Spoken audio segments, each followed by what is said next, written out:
kasot pagil sing ikan patsing siti nubang lumita ngayong ay tuloy toy katozang po'y kanot mundo kasan mang binisang kapal ko'y ko ikan patsing hinggil timoy no itiging dema seperti lain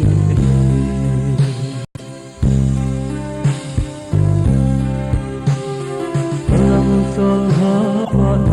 ya hakikatnya memiliki isi lemah hinggil gelo kamcang susah senang bersing sunglaya yang kemana ayo itu loco toy ketozapo kenong pundo san manghisong kaden puibo ikan patsing hinggil timoy no itiging dama sung patin ay tante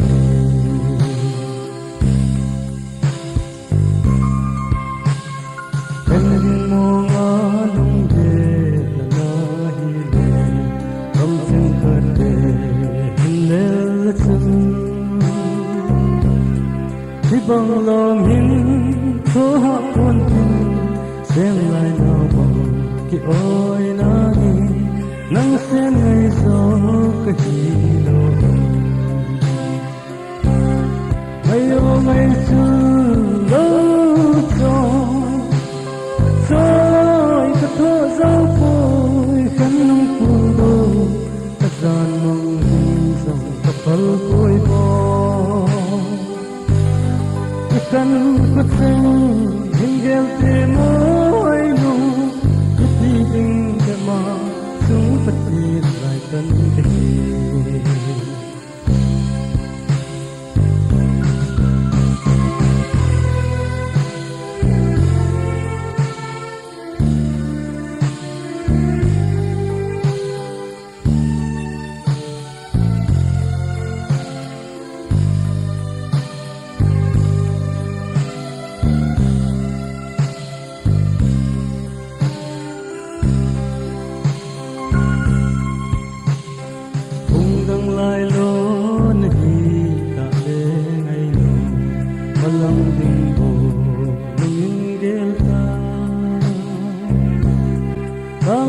Tisan lunya longsen gol kaputo na izohem lang ham yang pat na hindi may da ngayong ay tuloto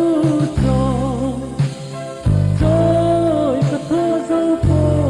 kanong pundo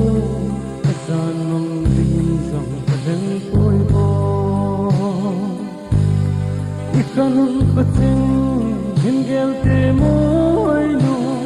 itiging dama